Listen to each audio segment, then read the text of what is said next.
Bismillahirrahmanirrahim. Assalamualaikum warahmatullahi wabarakatuh. Innal hamdalillah nahmaduhu wa nasta'inuhu wa nastaghfiruhu wa na'udzu billahi min shururi anfusina wa min sayyiati a'malina may yahdihillahu fala mudhillalah wa may yudhlil fala hadiyalah.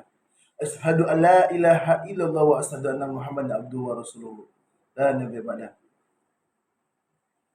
Teman-teman yang berbahagia, yang pertama-tama, marilah kita hormati dosen pengampu mata kuliah pasar modal dan bursa, yaitu yang terhormat Bapak Muhammad Arfah, SESYMM, beserta teman-teman yang insya Allah dirahmati Allah Subhanahu wa Ta'ala. Baiklah teman-teman, di sini yang pertama saya izin mengenalkan diri terlebih dahulu. Perkenalkan, nama saya Angles Firnanda. Saya adalah mahasiswa STAI Al-Qidah Al-Hasimiyah Jakarta. Baiklah, di sini saya akan membuat sebuah video presentasi guna untuk memenuhi tugas kuliah saya, mata kuliah pasar modal dan bursa. Di sini saya mendapatkan materi yang ingin dipresentasikan, yaitu tentang mengenal pasar modal. Mungkin teman-teman sekalian udah tahu tentang pasar modal. Langsung saja ke pembahasan. Pembahasan yang pertama yaitu saham. Saham atau stok merupakan salah satu instrumen pasar keuangan yang paling populer. Menerbitkan saham merupakan salah satu pilihan perusahaan ketika memutuskan untuk pendanaan perusahaan. Pada istilah yang lain, saham merupakan instrumen investasi yang banyak dipilih para investor karena saham mampu memberikan tingkat keuntungan yang menarik. Jadi beberapa investor, beberapa perusahaan itu pasti dia memilih atau mencari saham terlebih dahulu atau stok. Saham itu dalam kurung stok. Jadi kebanyakan para investor, para pengusaha itu mencari saham yang bagus, yang baik untuk meningkatkan investor mereka. Saham dapat didefinisikan juga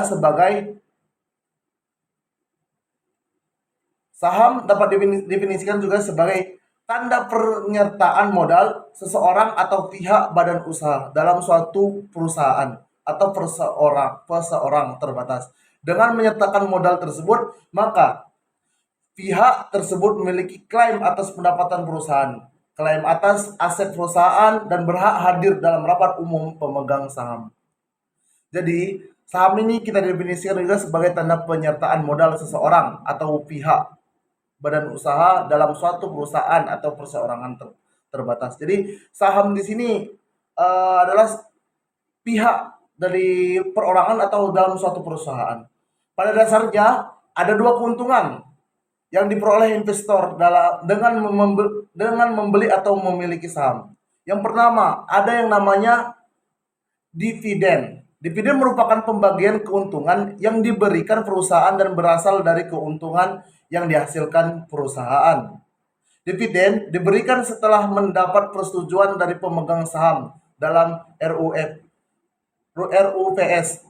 Jika seorang pemodal ingin mendapatkan dividen, maka pemodal tersebut harus memegang saham tersebut dalam kurun waktu yang relatif lama, yaitu sehingga kepemilikan saham tersebut berada dalam periode di mana diakui sebagai pemegang saham yang berhak mendapatkan dividen. Jadi di sini dividen merupakan pembagian keuntungan yang diberikan perusahaan dan berasal dari keuntungan yang dihasilkan perusahaan. Jadi dividen ini adalah pembagian keuntungan dalam suatu usaha kepada pemilik saham sebelumnya. Jadi di sini namanya investasi. Jadi pembagian dari hasil dalam sebuah perusahaan itu kepada pemilik saham. Yang kedua ada namanya capital gain. Capital gain merupakan selisih antara harga beli dan harga jual. Capital gain terbentuk dengan adanya aktivitas perdagangan saham di pasar sekunder. Misalnya, contoh, investor membeli saham ABC dengan harga per saham 3.000, kemudian menjualnya dengan harga 3.500 per saham, yang berarti pengguna tersebut mendapatkan capital gain sebesar Rp 500 untuk setiap saham yang dijual. Sebagai instrumen investasi, saham memiliki risiko juga. Jadi capital gain ini merupakan selisih antara harga beli dan harga jual. Seandainya ada seseorang ingin membeli suatu saham dengan harga yang contoh kita ambil tadi 3.000, kemudian mereka menjualnya lagi kepada orang lain sebesar 3.500, itu mereka mengambil keuntungan dari saham yang sebelumnya. Jadi mendapatkan investasi dari saham sebelumnya, jadi sebesar 500 untuk per sahamnya. Tetapi di sini ada dapat risiko. Tadi dijelaskan juga terdapat risiko. Di antaranya capital loss dan risiko likuidasi. Likuidasi. Yang mana capital loss ini merupakan kebalikan dari capital gain, yaitu suatu kondisi di mana investor menjual saham lebih rendah dari harga beli. Misalnya, saham PT yang di dalam makalah itu ada saham PT XYZ yang dibeli dengan harga Rp 2.000 per saham. Kemudian harga saham tersebut terus mengalami penurunan hingga mencapai 1.400 per saham. Jadi kebalikannya dari capital gain tadi, capital loss ini mereka mengalami penurunan harga. Contoh, tadi udah dijelaskan juga, seandainya harga beli dia di saham sebelumnya itu 2.000, lalu mereka menjualnya sebanyak seharga 1.400. Sedangkan capital gain tadi, mereka mendapatkan keuntungan dari harga 3.000 menjualnya dengan harga 3.500. Selanjutnya, risiko likuidasi. Perusahaan yang sahamnya dimiliki dinyatakan bangkrut oleh pengadilan atau perusahaan tersebut dibubarkan. Dalam hal ini, hak klaim dari pemegang saham mendapatkan prioritas terakhir setelah seluruh kewajiban perusahaan dapat dilunasi dari hasil penjualan kekayaan perusahaan. Jika masih terdapat sisa dari hasil penjualan kekayaan perusahaan tersebut, maka sisa tersebut dibagi secara profesional kepada seluruh pemegang saham. Jadi di dalam risiko yang ini adalah risiko likuidasi. Jadi ketika mengalami kebangkrutan, maka sisa-sisa dari saham sebelumnya itu dibagikan secara profesional kepada seluruh pemegang saham. Selanjutnya yaitu tentang obligasi. Yang pertama tadi saya membahas tentang saham, dan yang selanjutnya saya membahas tentang obligasi. Obligasi ini merupakan surat utang jangka menengah panjang yang dapat dipindahkan, yang berisi janji dari pihak yang menerbitkan untuk membayar imbalan berupa bunga pada periode tertentu dan melunasi pokok utang pada waktu yang telah ditentukan kepada pihak pembeli obligasi tersebut.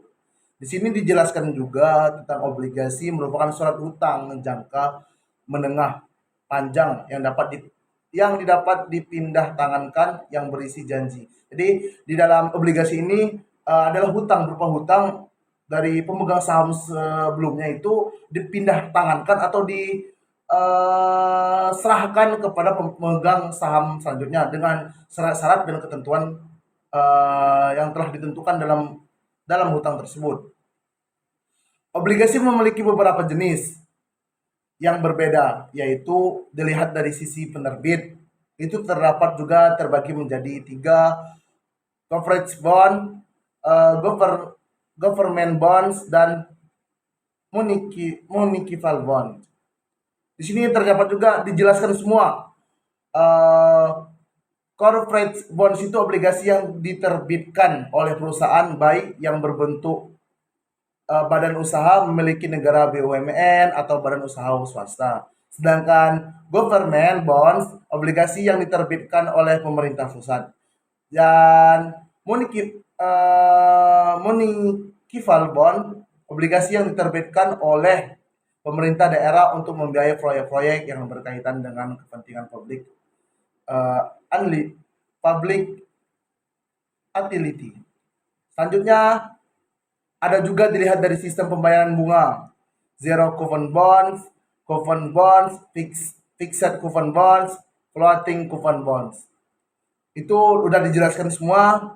Mungkin teman-teman yang udah paham tentang ini bisa kasih masukan kepada saya apa saja kekurangan saya. Baiklah, yang selanjutnya dilihat dari hak penukaran atau opsi. Terdapat juga convertible bonds, obligasi yang merupakan memberikan hak kepada pemegang obligasi. Selanjutnya exchangeable bonds, obligasi yang memberikan hak kepada pemegang obligasi. Selanjutnya callable bonds, obligasi yang memberikan hak kepada emiten untuk membeli kembali obligasi pada harga tertentu sepanjang umur obligasi tersebut. Selanjutnya ada juga volatile bonds, obligasi yang memberikan hak kepada investor yang mengharuskan emiten untuk membeli kembali obligasi pada harga tertentu sepanjang umur obligasi tersebut. Yang selanjutnya itu yang keempat. Tadi udah jelaskan 1, 2, 3, 4. Seharusnya ada namanya. Yang pertama tadi dilihat dari sisi penerbit, dilihat dari sisi sistem pembayaran bunga, dilihat dari hak penukaran, dan yang selanjutnya itu dilihat dari segi jaminan atau kolateralnya. Di sini juga terbagi lagi, dilihat dari segi jaminan atau kolateralnya. Yang pertama, secret bonds, obligasi yang dijamin dengan kekayaan tertentu dari penerbitnya atau dengan jaminan. Ada juga namanya unsecured bonds, obligasi yang tidak dijaminkan dengan kekayaan tertentu, tetapi dijaminkan dengan kekayaan penerbitnya secara umum. Yang kelima, dilihat dari segi nilai nominal. Konvensional bonds, obligasi yang lazim diperjualbelikan dalam satu nominal, Rp 1 miliar. Sedangkan retail bonds, obligasi yang diperjualbelikan dalam satu nilai nominal yang kecil. Yang selanjutnya yang keenam, dilihat dari segi perhitungan imbal hasil. Ada juga lagi konvensional bonds, obligasi yang perhitungan dengan menggunakan sistem kupon bunga. Ada juga namanya syariah bonds, obligasi yang perhitungan imbal hasil dengan menggunakan perhitungan bagi hasil. Materi selanjutnya saya membahas tentang karakteristik obligasi. Yang pertama, nilai nominal, face value, adalah nilai pokok dari suatu obligasi yang akan diterima oleh pemegang obligasi pada saat obligasi tersebut jatuh tempo. Jadi nilai nominal face value ini adalah nilai pokok dari suatu obligasi. Obligasi tadi kan adalah pemindahan saham gitu. Yang selanjutnya kupon, the interest rate adalah nilai bunga yang diterima pemegang obligasi secara berkala kelaziman. Pembayaran kupon obligasi adalah setiap 3 atau 6 bulan. Kupon obligasi dinyatakan dalam annual persentase. Baiklah, yang selanjutnya jatuh tempo. Sesuai dengan namanya aja jatuh tempo. Jadi sesuai dengan kesepakatannya, jatuh tempo atau maturity adalah tanggal di mana pemegang obligasi akan mendapatkan pembayaran kembali pokok atau nilai nominal obligasi yang dimilikinya. Periode jatuh tempo obligasi ini bervariasi mulai dari 360 hari sampai dengan di atas 5 tahun. Jadi tergantung dengan kesepakatannya di dalam perjanjian obligasi tersebut. Selanjutnya, penerbit atau emiten, insured, mengetahui dan mengenal penerbit obligasi merupakan faktor sangat penting dalam melakukan investasi obligasi retail.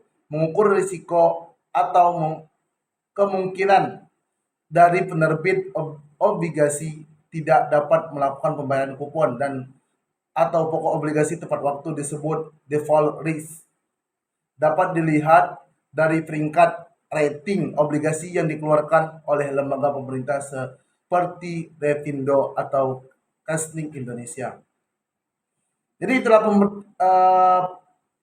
pengertian dari karakteristik obligasi. Yang materi selanjutnya yaitu harga obligasi. Berbeda dengan harga saham yang dinyatakan dalam bentuk mata uang, harga obligasi dinyatakan dalam persentase persen, yaitu persentase dari nilai nominal ada 3. Kemungkinan harga dari obligasi ditawarkan yaitu VAR, nilai pari, ad premium, dengan premi, ad diskon dengan diskon. Nilai pari, harga obligasi sama dengan nilai nominal. Misal, obligasi dengan nilai nominal 50 juta dijual pada harga 100%, maka nilai obligasi tersebut adalah 100% kali 50 juta sama dengan 50 juta. Sedangkan ad premium, harga nilai obligasi lebih besar dari nominal. Misal, yang ad premium ini misalnya obligasi dengan nilai nominal Rp 50 juta dijual dengan harga 102, maka nilai obligasi adalah 102% kali 50 juta, dapatnya 51 juta. Jadi ada kelebihannya, perbedaannya dari VAR nilai pari dengan ad premium. Sedangkan yang selanjutnya ad diskon, dengan namanya aja kita sudah memahami, dengan ad diskon itu artinya dengan diskon. Harga obligasi lebih kecil dari nominal. Misal obligasi dengan nilai nominal 50 juta dijual dengan harga 98%, maka nilai dari obligasi adalah 98% kali Rp 50 juta, jadi 49 juta. Ya, namanya juga diskon. Jadi kita paham kalau diskon itu ya mencari yang lebih murah gitu. Jadi dari antara harga obligasi tadi, yang pertama adalah par nilai premium, par nilai pari, dan ad premium, dan ad diskon sudah saya jelaskan. Mungkin kalau masih ada kekurangan nanti bisa di komen di komentar. Materi selanjutnya saya akan menjelaskan tentang yield obligasi.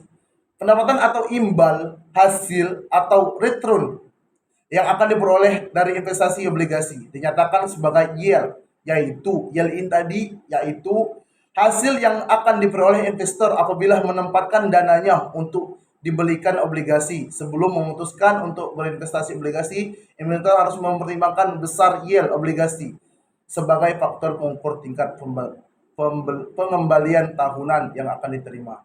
Jadi yield ini yaitu hasil yang akan diperoleh investor apabila menempatkan dananya untuk dibelikan obligasi. Jadi yield ini adalah penempatan dari seorang investor pada suatu perusahaan untuk obligasi. Jadi pendapatannya atau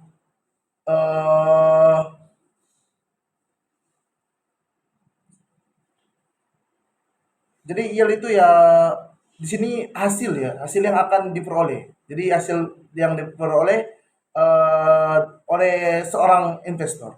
Dan ada dua istilah dalam penentuan yield, yaitu current yield dan yield to maturity. Current yield adalah yield yang dihitung berdasarkan jumlah kupon yang diterima selama 1 tahun terhadap harga obligasi tersebut. Jadi yield yang pertama ini adalah yield yang dihitung berdasarkan jumlah kupon yang diterima per tahun. Yang selanjutnya adalah sementara itu yield to maturity atau disingkat dengan YTM adalah tingkat pengembalian atau pendapatan yang akan diperoleh investor apabila memiliki obligasi sampai jatuh tempo. Formula YTM yang seringkali digunakan oleh para pelaku adalah YTM approximation atau pendekatan nilai YTM sebagai pendekatan nilai YTM gitu. Jadi sementara yield yang YTM ini adalah tingkat pengembalian atau pendapatan. Jadi di dalam sebuah investor itu ya kalau telah jatuh tempo maka ada yang mendapatkan hasil dari satu investasi dan juga mendapatkan pengembalian begitu ya, mendapatkan pengembalian dari dalam sebuah investor. Selanjutnya tentang proses go public. Perusahaan memiliki berbagai alternatif sumber pendanaan, baik yang berasal dari dalam maupun dari luar perusahaan. Alternatif pendanaan dari dalam perusahaan umumnya dengan menggunakan laba yang ditahan perusahaan. Sedangkan alternatif pendanaan dari luar perusahaan dapat berasal dari kreditur berupa hutang pembiayaan bentuk lain atau dengan penerbitan surat-surat utang. Jadi dalam proses go public ini perusahaan memiliki berbagai alternatif sumber pendanaan. Jadi dalam perusahaan itu pasti mendapatkan semua berbagai alternatif dalam mendapatkan dana. Baik itu berasal dari dalam maupun berasal dari luar. Baiklah teman-teman, eh, di sini saya mungkin cukupin sampai di sini. Untuk kesimpulannya adalah pasar modal sering diartikan sebagai pasar sebagai instrumen keuangan surat berharga jangka panjang. Usia jatuh temponya lebih dari 1 tahun. Pasar modal juga seringkali diartikan sebagai tempat transaksi pihak yang membutuhkan dana, perusahaan dan pihak yang kelebihan dana pemodal. Instrumen pokok yang dapat dijadikan alternatif investasi bagi para pemodal adalah saham dan obligasi. Jadi begitulah pengertian sedikit dari materi yang saya sampaikan tentang pasar modal. Ya, bagi teman-teman mungkin yang menyaksikan video ini lebih mendalami materi yang saya jelaskan, apabila banyak kesalahan materi yang saya jelaskan dan kekurangannya, tolong dikomentarin biar saya mengkoreksi tentang apa yang saja yang saya dapat perubahi di video selanjutnya. Mungkin ketika ada tugasan lagi bisa saya untuk mengklarifikasi tentang video saya. Baiklah teman-teman, mungkin cukup sekian video dari saya. Lebih dan kurangnya saya mohon maaf. Kepada Allah, marilah kita sama-sama memohon ampun. Wabillahi taufiq walhidayah. Wassalamualaikum warahmatullahi wabarakatuh.